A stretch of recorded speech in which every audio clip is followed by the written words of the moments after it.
Hello all, welcome to Samvad Talks. I'm Shalini Singh, a student volunteer with IIITP Branding Committee, and I'll be introducing the speaker and the talk of the day.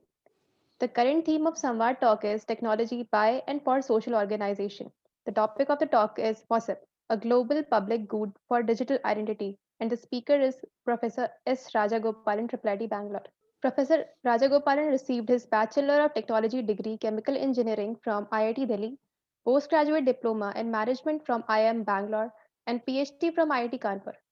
He was the Chief Executive Officer of Karnataka State Council for Science and Technology from 1982 to 1993 and was involved managing innovations that addressed the problems of Karnataka.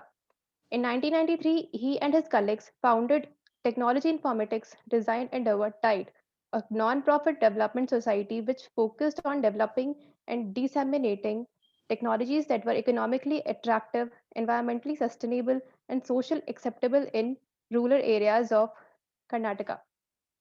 He was its chairman till 2007.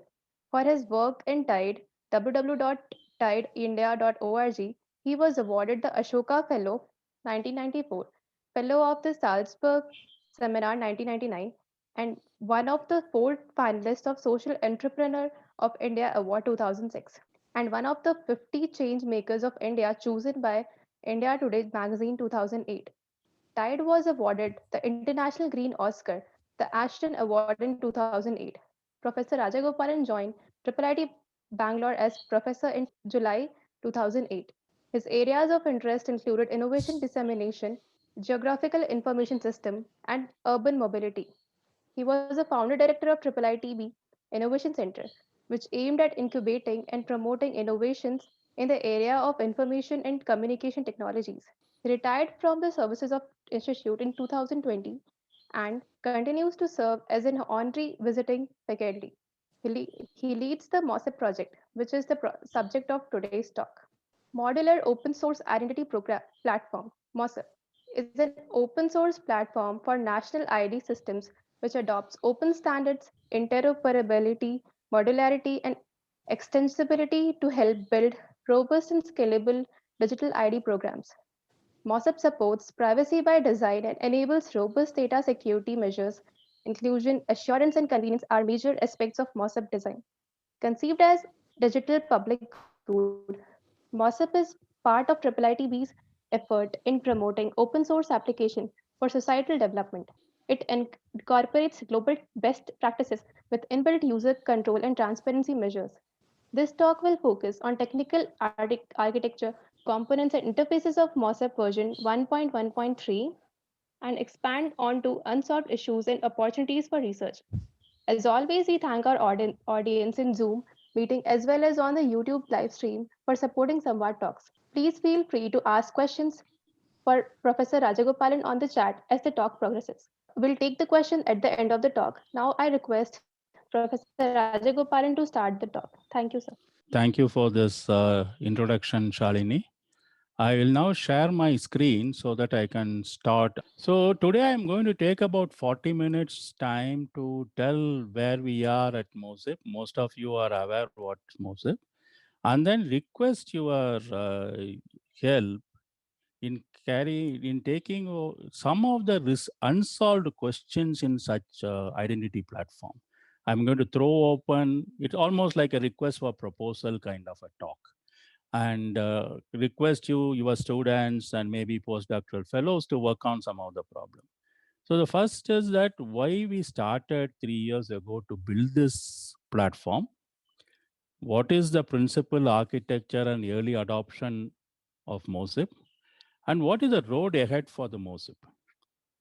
So if you really look at the identity, about a billion people, that is one in every seven human being, do not have any kind of identity. Uh, Out of in low income countries, one in two women do not have any identity. But identity has become increasingly required for a large number of service delivery. They are financial inclusion, cash transfers, and also to provide things like education, healthcare, subsidized food grains, a large number of services which is targeted towards the people requires that people first identify themselves and then obtain the benefit. And governments across the world look for systems by which they can provide the benefit, but at the same time tackle fraud, leakage, and do not encourage ghost beneficiaries. And it also enables people to develop their transactional history, etc. So, what is the kind of identity we require? We require an identity which is legally acceptable in that country, and it must be unique, one identity for one person, so that we could tackle ghosts, frauds, and other things. And then it should be digital, because increasingly the finance is becoming digital with online banking and wallet and a large number of payment systems. And it should be low cost and preferably available free to everybody as a public good.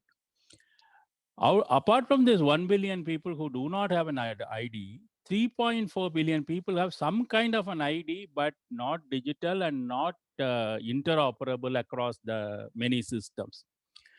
And 20% of annual growth is estimated in Africa, and 90% potential cost reduction in when somebody uses a digital ID like MOSIP. So what was the problem in why we say about 3 billion people do not have a good ID is because that in the past, many countries in the world had tendered out such identity creation systems and had given to various vendors of North America and Europe. And this vendor lock-in has hindered the African identity projects. In fact, most countries in Africa now says that their major problem is essentially that they have been locked into certain vendor and they are unable to fashion out a system which is inclusive, which reaches everybody, and which is almost free to the people. So what we are doing in MOSIP is that we want to first avoid vendor lock-in. So we must not use any proprietary or commercial license frameworks. But where deemed essential, such components must be encapsulated to enable their replacement if necessary. For example, that we have a component called ABIS, Automatic Biometric Identification System, which actually does the deduplication. In the MOSIP, we still haven't yet written the ABIS in the open source code.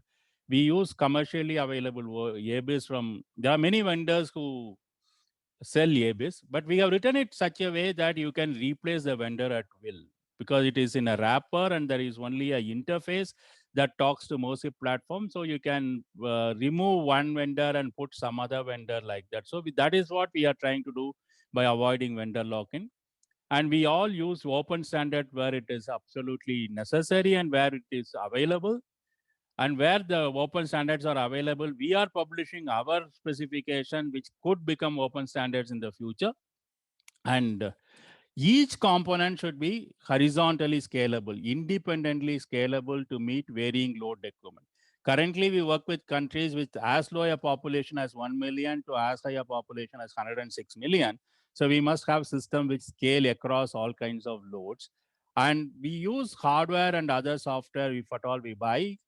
Those are all commodities, so that there is no binding to a vendor of either hardware or software in these countries.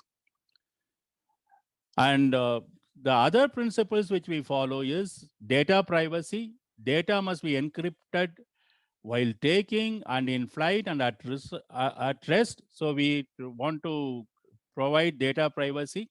MOSIP platform is commensurate with the GDPR requirements. And then we create this platform, so all common features are abstracted as reusable components into a common layer, so people could use this layer and build their country's own identification systems. And we have the API first approach. All our services, microservices, are available as API for consumption by other application developers. And then we have the complete auditability, testability, and easy upgrade of the platform. MOSIP components are loosely coupled. So they can be composed to build the identity solution. For example, that if a country doesn't want to use biometric component of the MOSIP, they could not have biometric at all in their identity system. So all our components are loosely coupled with each other, and one could pick and choose like almost like a jigsaw puzzle and make one's own identity system. And we also support internationalization, that MOSIP is easy to be adapted to any kind of languages. One of our user, Morocco, has got Arabic and French interface. Somebody else have English interface. So we use all, we have the internationalization standards built into it. And we are making MOSIP fault tolerant and resilient. And we are also trying to develop this platform as extendable. So an external system has to be integrated with fingerprint data if we have, and it should be easy to do so. So this is the architecture of the MOSIP which I'm showing. That is a kernel at the bottom which has a security of for authentication and authorization. Then that is a PKI privacy key, audit log, language, notification, master data. On top, there are 4 major modules. One is a pre-registration module, where a person who wants to obtain a digital identity can register for a time slot and provide some basic data. Then there is a registration module where the officer will take the demographics, and if biometric is to be used, take fingerprint, iris, and face scans. And then we have a module to process this registration where we are doing deduplication both of demographic data and biometric, and then generate the unique identifier, which is in most cases is a number. And this unique identifier can then be printed and posted or made into smart cards or whatever fashion. And then we have an authentication. When somebody wants to authenticate themselves by only a number and let's say a biometric, they would be able to authenticate. These are the 4 major modules of MOSIP, and this is how we interact with the other outside components. So early adopters of MOSIP is Morocco, where the project has been kickstarted, and in fact, they would go live from April or May. It has a population of 34 million, and they are using MOSIP to create a national population register. This project is financed by the World Bank, and essentially they want to use this national population register to provide a national health insurance, cash transfer for rural families, and then they are going to have a national program for widows. This is the initial 3 use cases which Morocco is going to attempt over this MOSIP platform, build applications of that. The next country to adopt is Philippines, but Philippines has already gone live in the last week of December, and they want to create these 106 million IDs by in 18 months. And their use cases are tax reform for acceleration and inclusion, once again healthcare coverage, financial inclusion, and for their e-government program which they are having. And then we are currently engaged in 3 countries in carrying out pilot project. These 3 countries are Guinea, Ethiopia, and Sri Lanka. They want to evaluate MOSIP in a pilot project where they would register about 10,000 citizens and see how easy or difficult for them. And then based on the success of the pilot project, then they will decide about the national rollout. So this is the current scheme. So we started this developing this in 2018. And by 2019, we had come with version 0.9. And then in 2020, February, we released version 1.1 under the Mozilla Public License, MPL 2.0. It was completely functionally completed and was tested. And in December 20, we have released version 1.1.3. It has been integrated and tested with biometric devices. And this is a version which is currently in use in Philippines. They are currently on an average doing about 400, 500 registrations a day, waiting for their data center and the cloud infrastructure to be up and running so that they can scale up rapidly. And we have started developing modules for administrator, residents, and ID partners to interact with the system. and enhancing security and privacy features. And next year, what we are planning is to develop interoperability with other identity systems. Those ID systems could be functional IDs like a passport or a driving license or an electoral card or maybe a ration card in these countries. And we are also trying to see if we could do a decentralized authentication. We'll talk about it later when I am going to explain some of the unsolved research questions that are there in this thing. And then we are also taking a look at it saying, is it possible? Currently, an identity takes about a few days because we gather all the data, then we have to do the deduplication, etc. So there is a few hours of delay or a few days of delay depending upon the size of the database. Is it possible for us to go towards a real-time issue of identity for people? Because that would create a system in which the trust would get enhanced. So we are just exploring some of these things. So, and in the next year, that is 2022-2023, we want to also integrate MOSIP with other digital public goods. There is a health information system called DHIS2 version 2 now, which is being in use in about 70 countries of the world, which is an open source from the Oslo University. And we are thinking of integrating MOSIP with DHIS2 for those countries where DHIS2 is in use. Similarly, there is a financial payment system called Mojo Loop in the open source. Then there is a civil registration and vital statistics called Open CRVS. So these kinds of the open digital public good, there are about 7 or 8 of the important ones. We are thinking of seeing how well they can integrate with MOSIP, and we can offer as a reference design for various countries in the world. Next thing which we want to investigate and see whether it is possible. Currently, all identification system, including Aadhaar, works in a server client mode, in the sense that all the data resides in a server.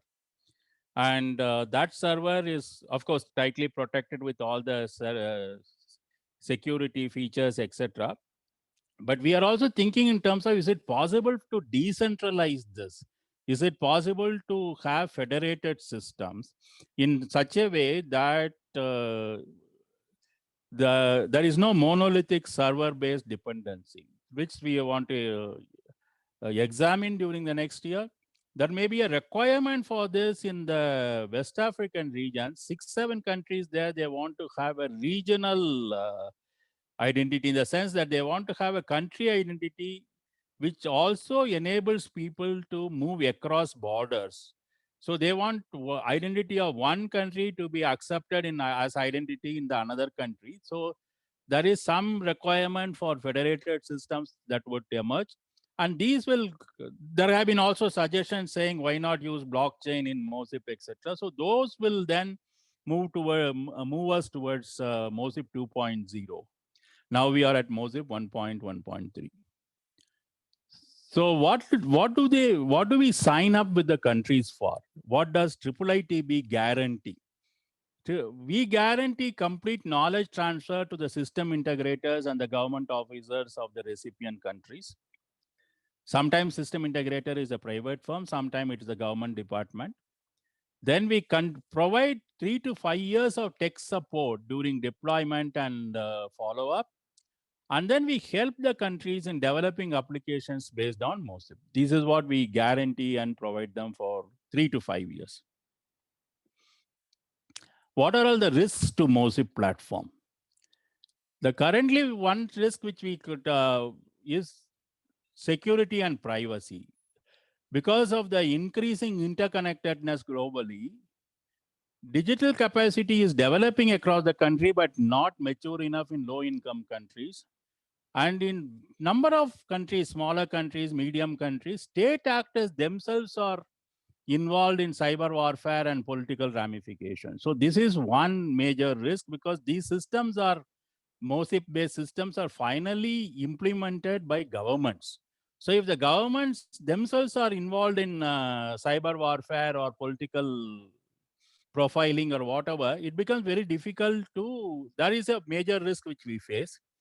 Second is that most of implementation is dependent on government policy choices. Though we have provided, as I had earlier explained, utmost privacy protection, and now currently it is as per the GDPR regulations, etc.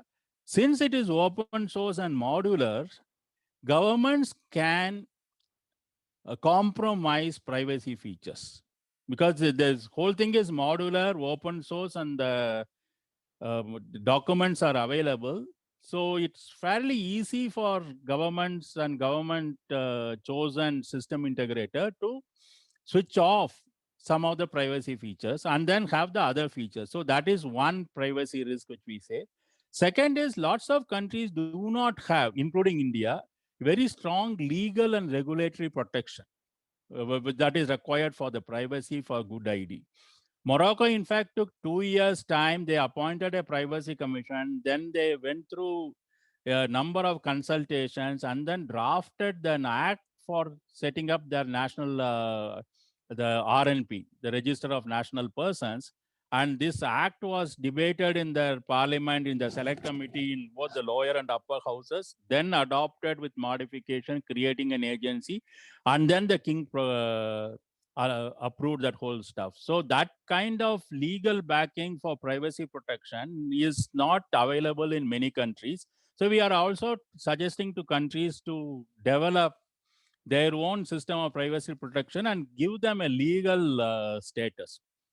And that is as far as the governments are concerned. Second is that there is a strong identity industry. Most of them are European firms, but there are other firms also. This identity industry feels threatened by open source, because then their stronghold on the governments gets weakened. So they have been trying to push back to some of the countries saying, why do you want to go to open source? We will also become open. In the sense, they have set up a security identity alliance, and under that alliance they say that we will also expose all our applications as open standards based API, though the code itself may not be available. So this open standards based API systems are as good as open source systems. So that is one pushback we are seeing now. But most of the time the governments are wanting to say we would like to go for open source rather than only open standard based API. I am now going to spend, I think I have taken about 20 minutes time, next 20 minutes in explaining or requesting for contribution to MOSIP. I'm going to highlight some of the major research or project ideas that are emerging as of now based on our experience over the last 3 years, and also field experience in Philippines, Guinea, and Morocco. And I would be happy if any of the faculty or the students or even outsiders could contribute to MOSIP in some of these areas. So one area which we want to start working on is something known as the zero knowledge proof. What it means is that it's a cryptographic way of showing that a person did something, that audit information of MOSIP can be available for anyone to query, but not the content. What we are saying here is that if a bank wants to know that when did a particular customer provide his KYC last, we may not be able to say what was provided. We might be able to say that this particular customer interacted with this particular system at this point in time. That too for a period of 180 days at best, have a log of only that. But if the user provides consent, the person who wants that information provides the consent, with that consent, we would be able to tell the bank, he actually shared the KYC information with you on such and such a date. So we should be able to map individual's approval to his record to particular field which he says can now be made available for this person only for this query, and then lock it again. So this helps in creating end user apps that can help and educate user about how their identity is used. The user will be able to know that who is looking for their identity, what data fields they want, and why they want, and which will also enable the user to open or lock such approvals. Similarly, we are also wanting next one is the verification with homomorphic encryption. Let's say that currently, as I said earlier, everything goes to a centralized server authentication, and then it authenticates that this person is so and so as he claims to be. But if can we have an offline system of validation? Let's say that user presents a QR code and he gives his name or even share his biometrics like fingerprint. Can an offline system validate this with actually knowing the clear text of the QR code? It can even be multiple QR code, but will it be possible? So this is another area, because what is happening in lot of time is connection to centralized servers are issues in lot of countries, especially in the rural area. To take an example, I think Preeti once made a presentation, and Preeti said in Rajasthan, in getting the ration in a ration shop, most of the time the Aadhaar device will not work because of the connection. In fact, she had some nice photograph of somebody trying to set up some connection on a tree top, etc., etc. So that is a problem across the world. Say, for example, Philippines has 5,000 islands. The connectivity at different islands are at different kinds of quality. So we might want to do some validation of identity in a very offline way of doing it, in a very decentralized offline way. Is it possible to do using QR code or some other methods? Then we would also want anonymized benefit registry. That is, for example, without having the name, address, or gender of a person, is it possible for saying that this in this street or in this locality, so many people are eligible for some benefit or not? Like, for example, if government says that I am going to provide for people below poverty line 200 days of work instead of the current 100 days of work, is it possible for us to say that in this particular village or a street, so many people would become eligible for it? So, or the childcare benefits or something. That is, we are able to store some attributes of the people while limiting the ability to identify a person based on the attribute. We might keep an attribute in a very anonymized way as a number of people in a particular location, street, or whatever, of some attribute like income level or gender or age. Like if there is a program for senior citizens, we should be able to use this database to tell that administrator saying in these streets there are so many senior citizens. That kind of anonymized benefit registry is another one. Then issue on data integrity check and publication. The transparency and security feature we want to build that can periodically verify the integrity of data in the identity system and publish the same. The integrity results include computable hashes that can be used on a verify on a need basis. So we essentially trying to make the system tamper proof.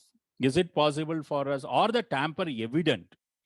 That is, if it has been tampered with, we should be able to say at what time it was tampered, what records were tampered with.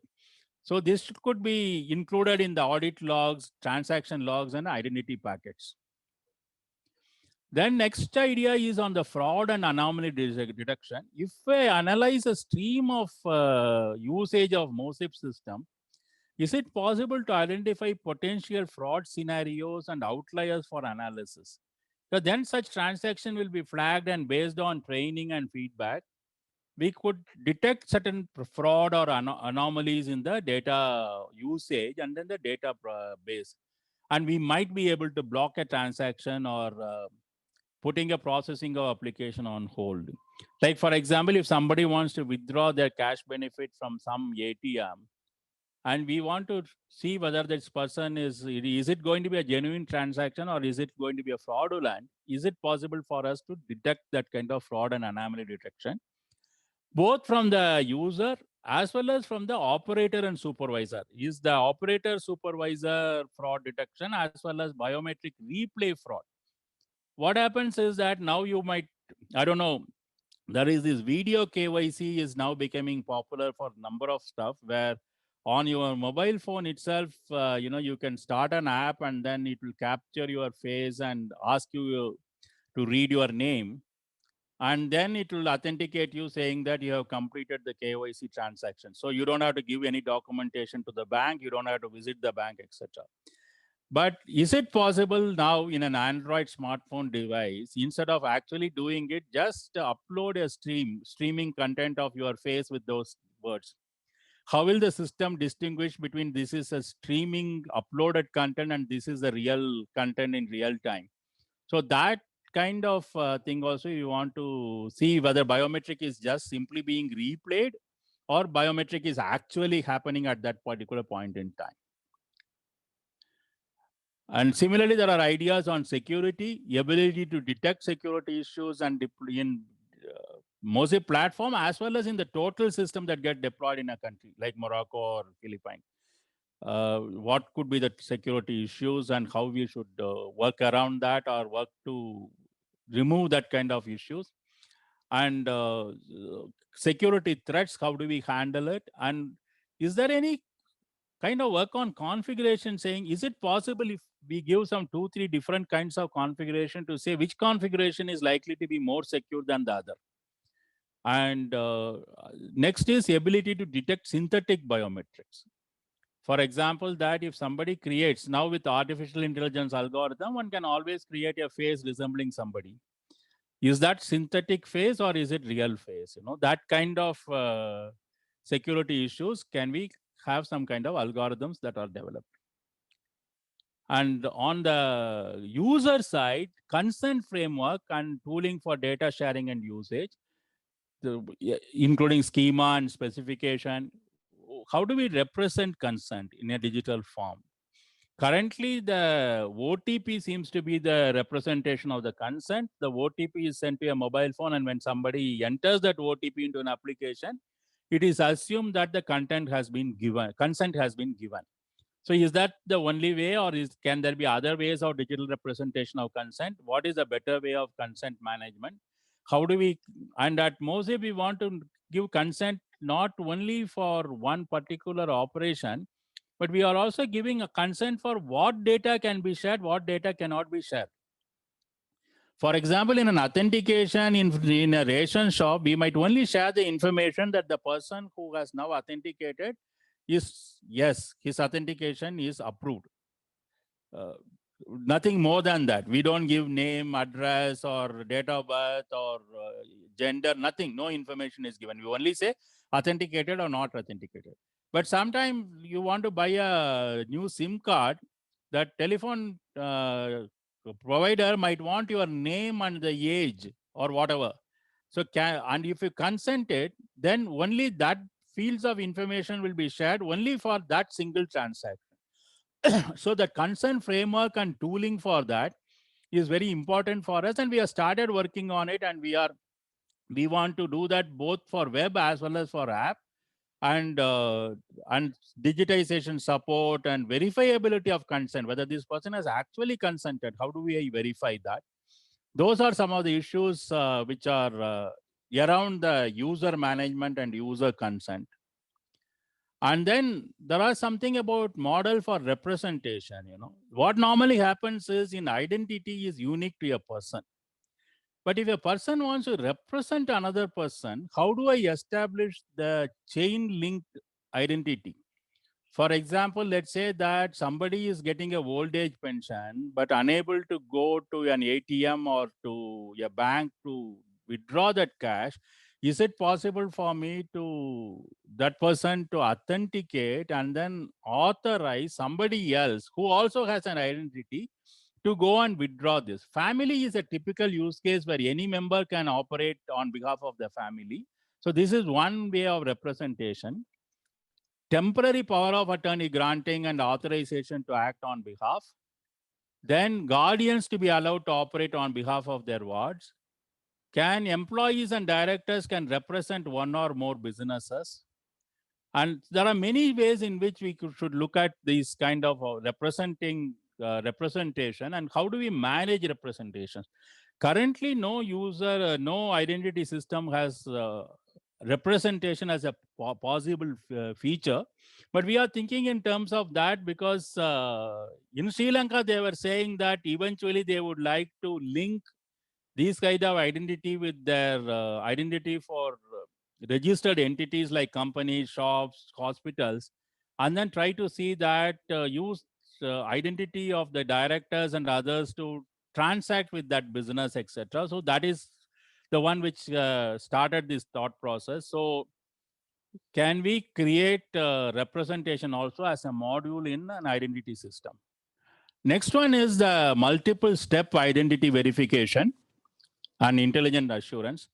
This once again goes on the field experience in many countries. Sometimes the identity authentication fails because that particular person's biometric has changed. Let's say a fingerprint doesn't get accepted, it gets rejected by the system because the fingerprint either has changed or has been rubbed off because of hard work, etc. There are many instances that in one state the authentication failure due to biometric change has been as high as some 8% or 7%.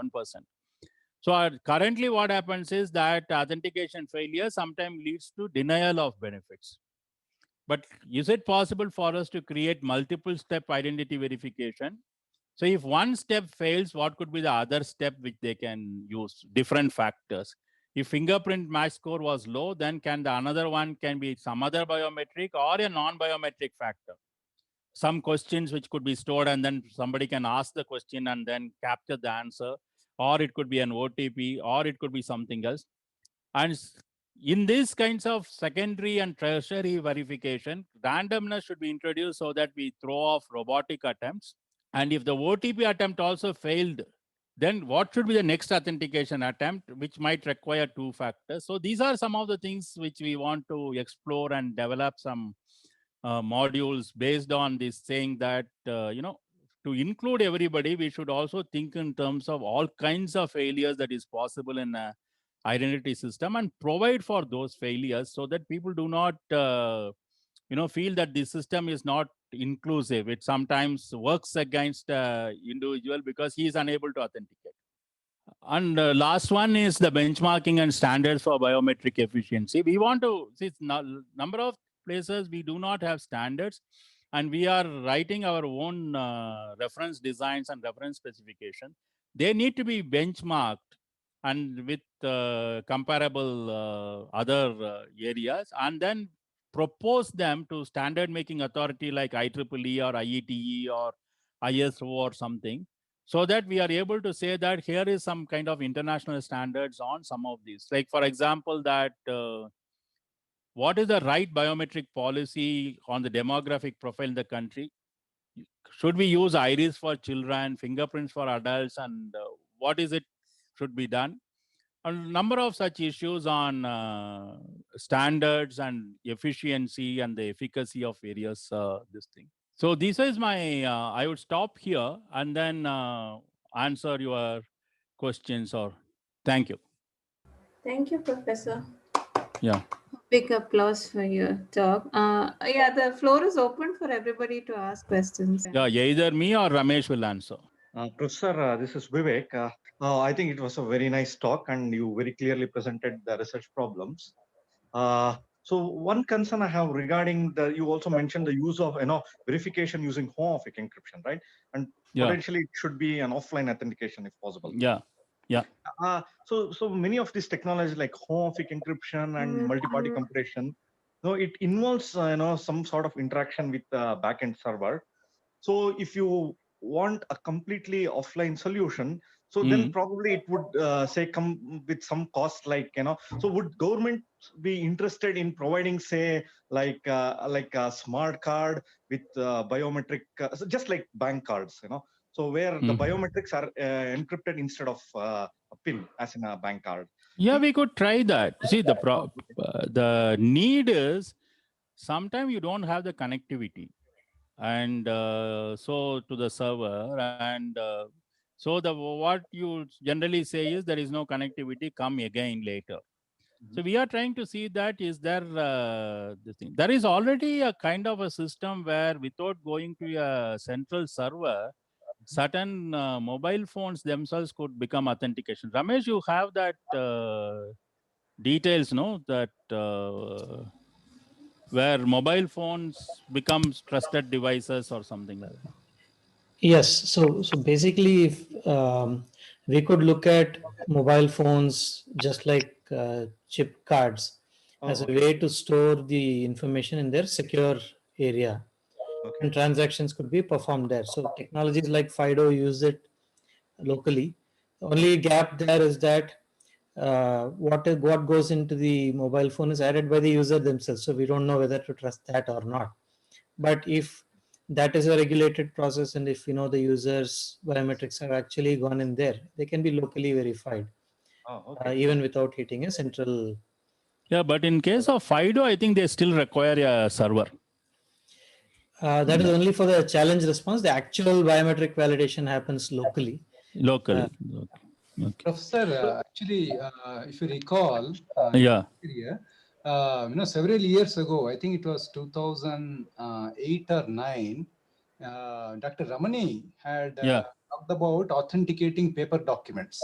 Mm. And I think it was probably even patented by HP subsequently, and we tried to implement it for our transcripts at IIITB. So Yeah. there, the principle was that the entire information on that paper document, whatever it is, it could be a land deed or that whole thing is coded in the form of a 2D barcode. And at that time, 2D barcode was pretty novel. Yeah. Then you encrypt it, and store it and print it as part of the document itself. Okay. I don't remember exactly how the key information was managed. So the idea was that if it is scanned, obviously it came from HP. So what they said was the HP printers used to have a software component which have the ability to decrypt, and it will simply authenticate that particular document based on the encrypted information stored there. So as a proxy for the printer, we could look at a mobile phone having that same kind of a technology authenticating in an offline. Yeah, that's what we are trying to do using the QR code. The idea was that if I can have all the information in a QR code in any encrypted form, is it possible for somebody to have a print copy of the QR code and presence? And I have the ability to say that this person who is standing in front of me is the same person who is captured in the QR code. Correct. So in that fact, judgment has to be made by the service provider. And so that is the thing which we are trying to do without having to do that. Currently, what they have done in some of the countries and including Aadhaar, you can get a QR code printed.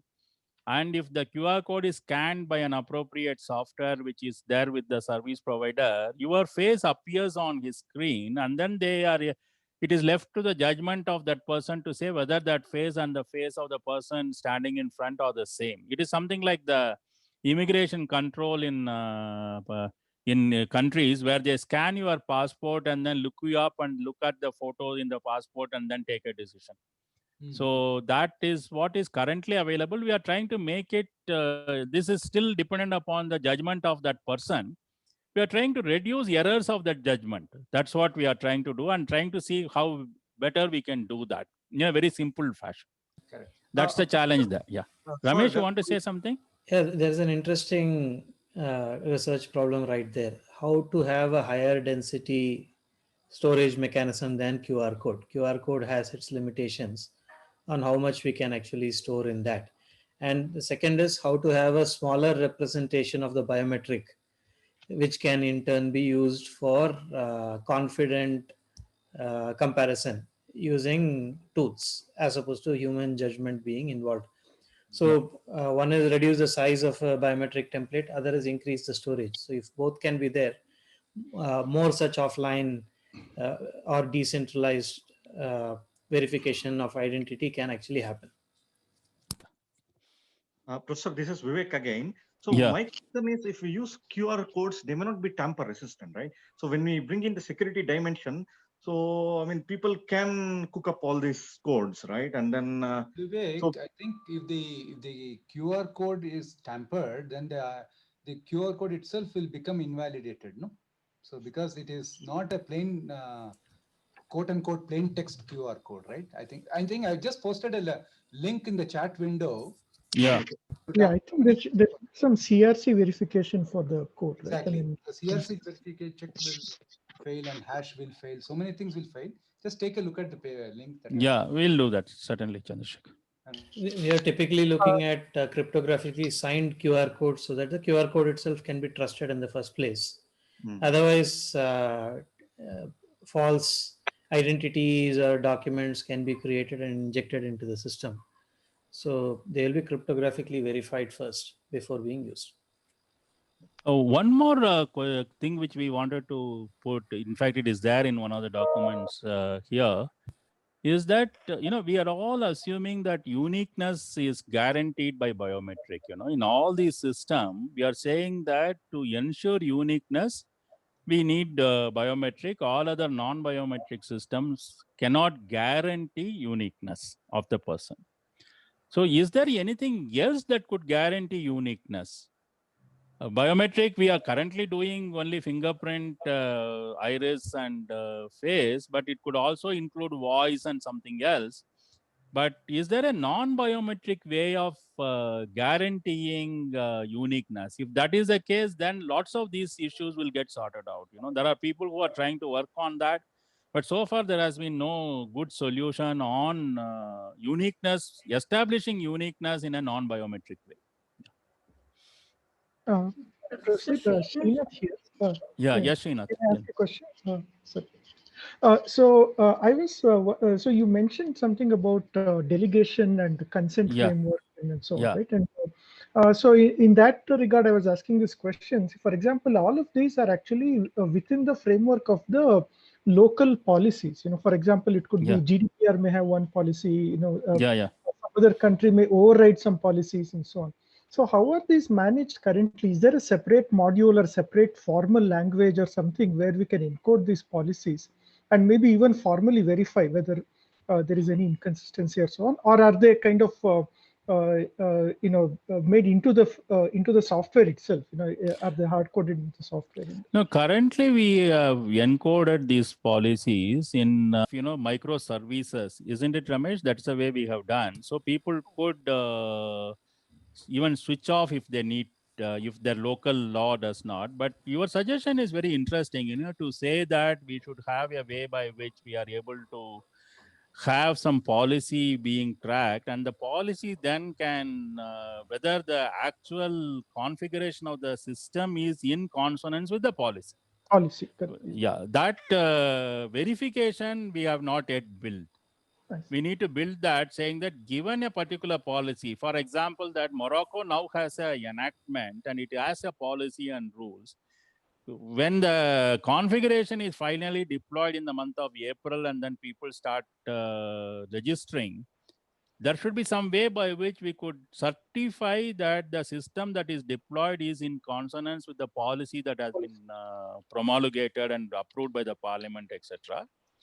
And this should be done in a very kind of a transparent and automatic way, not like an audit and where you put some specialists who will go and inspect and things like that. We should have some system by which these are mapped, between the policy and the modules.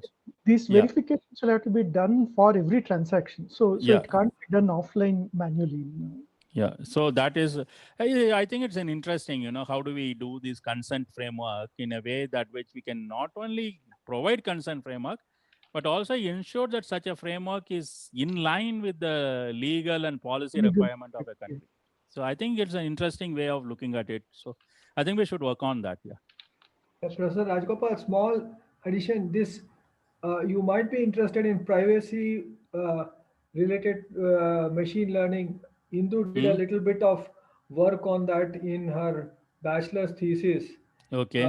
You can hide features and data which are not relevant to a problem and learn only, for example, occupational information without revealing gender and things like this. I will send you the references separately. That Okay. might be something directly related. It's all this is from MIT. Yeah, hello. Thank you very much, Professor Rajagopalan. I have 3 overall questions that I just typed in the chat box, and I was very curious to know, given that Aadhaar invited a lot of debate in India, and I was wondering if there is anything that MOSIP did differently following all of the debates on Aadhaar. That was my first question. Yeah. And there are different governments that you're interacting Yeah. with Morocco, with Philippines. So are these different governments asking for different customizations in the design and implementation? Yes. And what domains might these be in? And lastly, given that we've been discussing so much about fraud even in this talk, I was wondering that fraud elimination itself was a very foundational claim that biometric technologies were making. So are we then back to square one? So these are my No, three. I don't. Let me take this. See, we have learned from Aadhaar and the debate surrounding Aadhaar, as well as debates surrounding other identification system in the world, like the one surrounding Estonian one and things like that. So that is one of the reason why we said not only we will be in open source, but we will also be completely modular and configurable, and people can build their own identity system to suit their requirement. So that is one particular lesson, and lots of things which we learned from the debate around Aadhaar is what we have put this.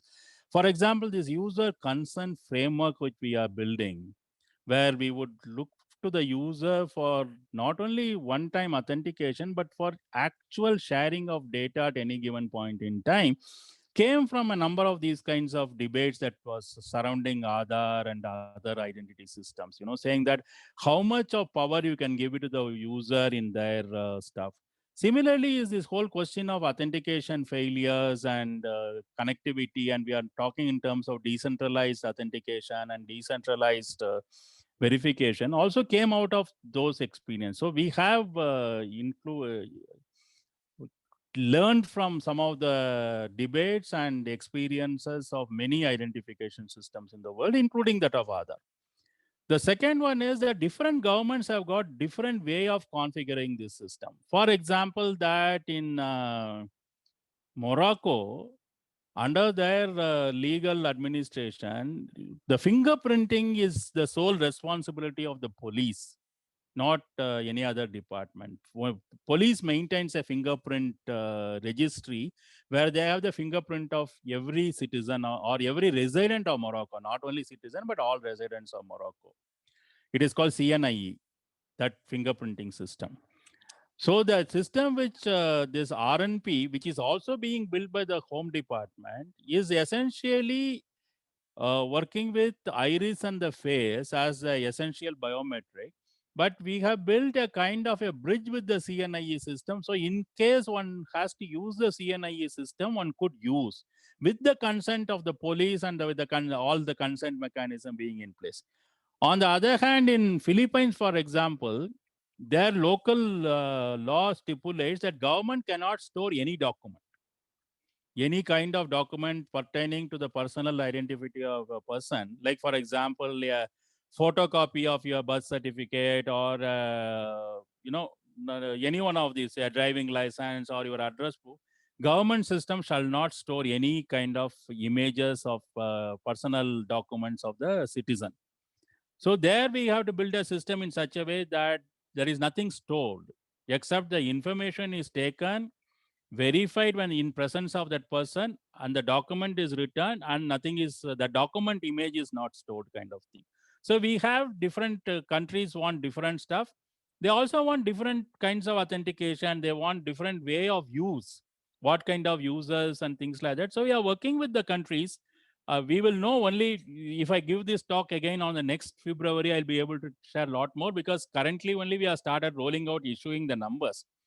So only maybe in a years down the line, we will know what has been the kind of issues that has cropped up in using MOSIP in these 5, 6, 7 countries, and what kind of solutions we have put. Based on our experience so far, we have listed out all these research agenda, and this research agenda will also grow as we get more and more information. Sir, Sridhar here, sir. Yes, Sridhar.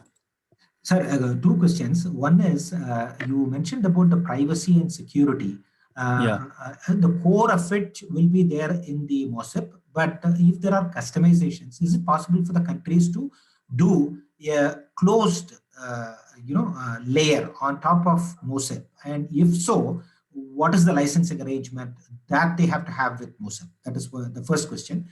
The second is, as we know, sir, I mean, because if the systems are proprietary and not modular, and it is, I mean, for example, the case of ABIS being a proprietary, the one advantage of having a system which is proprietary in nature is performance. And even with the ABIS, we are not able to really achieve the real-time performance for authentication. You think that if we go the modular way, are we trading off, for example, performance versus the open modularity of the system as such? Ramesh, would you like to comment on the performance stuff? Yeah. So bits and pieces which are actually not being developed in the open or being provided by a third party, the performance characterization has to be done independently. And the way we have done is these services run outside as a subsystem and can be independently scaled and checked. So the call to these services and how well that scales is something that we have ready, while those subsystems have to be scaled independently based on the needs. ABIS turnaround time, if somebody wants to issue a real-time ID, has to be in a matter of seconds. On the other hand, if the issue is not real-time, and if the registration process takes 15 minutes, half an hour, and correspondingly the ID being sent subsequently takes time, then they could even say the turnaround time could be a few hours or a few days, depending on the volume and the hardware that they want to put behind the subsystem. So the cost versus performance trade-off is entirely in the country's hands. I think Sridhar's question was, he felt that monolithic systems could give much better performance than modular system. In the modular system, there are too many couplings, too many links, and they are likely to introduce some kind of a latency and other performance issues. This is how I understood Sridhar's question. Yeah. We do not have any. We do not have any data on that right now, isn't it, Ramesh? How well this is. No, we, as a matter of fact, we can actually share some information, some findings. One is that, yes, the number of machines or instances of Docker containers, whatever, actually is more than in the case of a monolithic system. And for our authentication needs, in order to improve performance, we have reduced the number of microservices and the hops between services and all, and reduced that and added caching in our authentication system to improve performance. So there are certain overheads. The more modular we are, more microservices based we are, and more inter-process communication, the performance can actually go down. But scalability is not much of an issue, while performance can be a challenge. Yeah.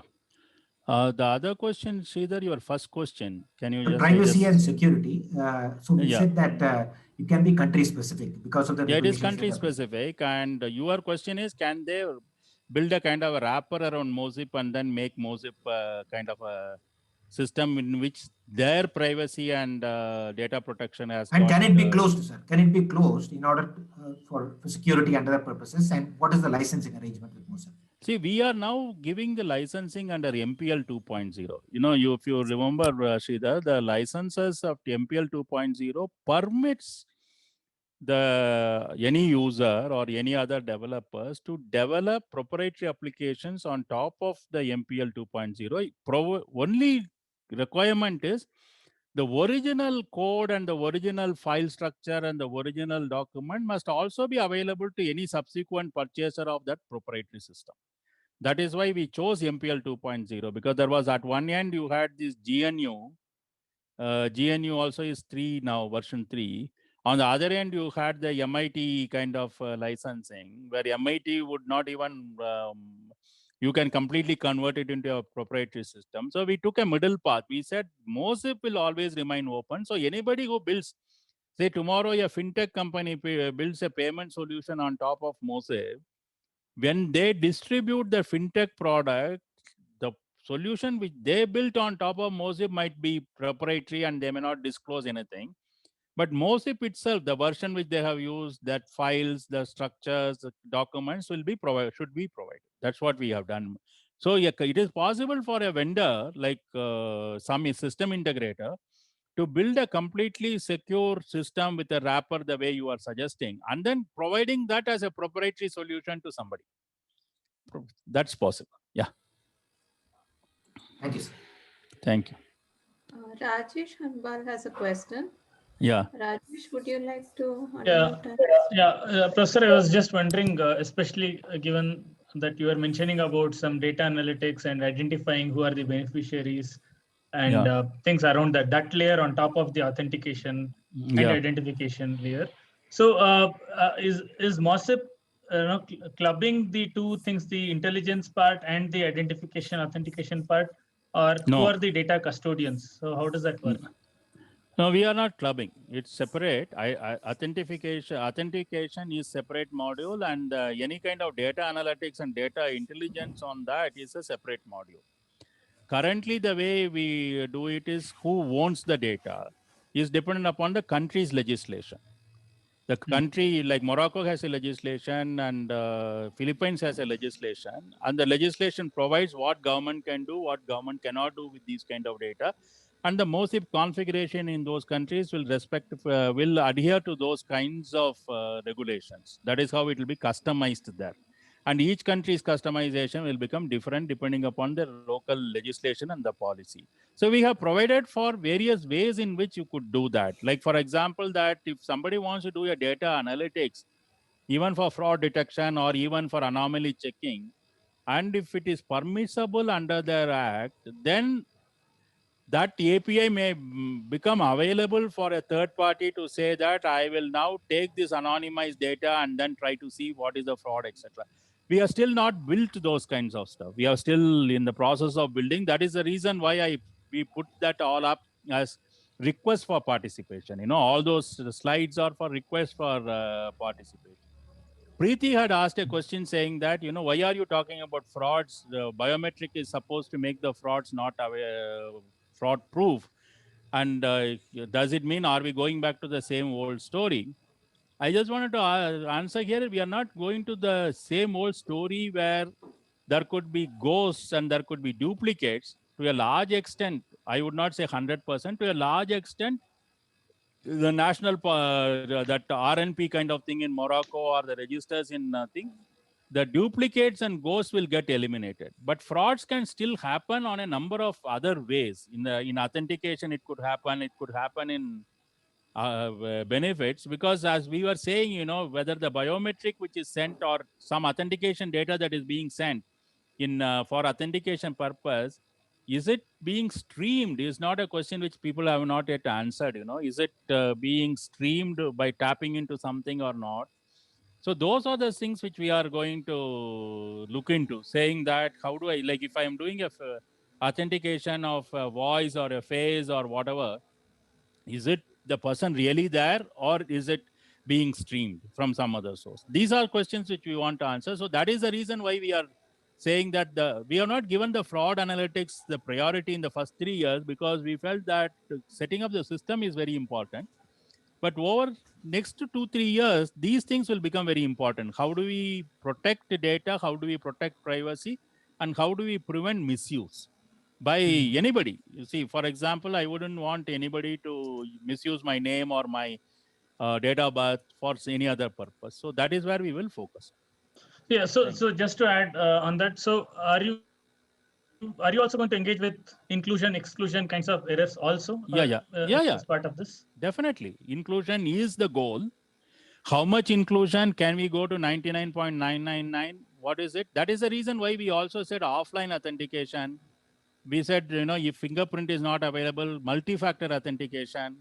We are looking into all kinds of stuff because to provide more and more inclusion. People may not, and then representation also we talked about, saying if somebody can't go to obtain a benefit, can they, in a very secure way, authorize somebody else to receive that benefit, you know? something like that. In the olden days, we used to give a bearer check and sign on back of the check leaf, and anybody can go and get cash from the bank. That is a kind of an authorization we had. So that is all the part of the research question which we have posed, because we want to create a system in which multiple options are available for more and more inclusion. And especially when we work in countries in Africa and other countries of Asia, that becomes much more crucial than the other stuff. There are countries in which there are no communication lines. There are places where, distances are great before you could even access a particular bank branch or a government office. So those kinds of stuff is also there. Yeah. I just have one comment. Hi, this yes, Vidish. Yeah, so this, how to make it possible offline. One of the ways that you could go about is, all the Indian states now have come up with their version of alternative methods, like the one that you just spoke about, that like the bearer check example. So Andhra has recently started on this nominee system. Yeah. But the nominee system has to go through, there have like a couple of steps they have introduced for to authorize a particular nominee. But what I figured out, and this is something I have not managed to get the entire data sets. I have only data set from 3 states, but it might be an interesting way to collate this information, that how each of the Indian states have introduced because all the states have an alternative system, because they have figured out foolproof authentication is not possible given the connectivity issue, authentication failure issues and all. So it might be a good research strategy to collate all that information, alternative. And I suggest that you should just extend your project to include this. Oh God, I did not foresee this coming back to me, but yeah, that might be okay. Yes, I think about it. It'll be interesting because we are looking at see, for example, recently somebody from one country in Pacific Ocean approached us.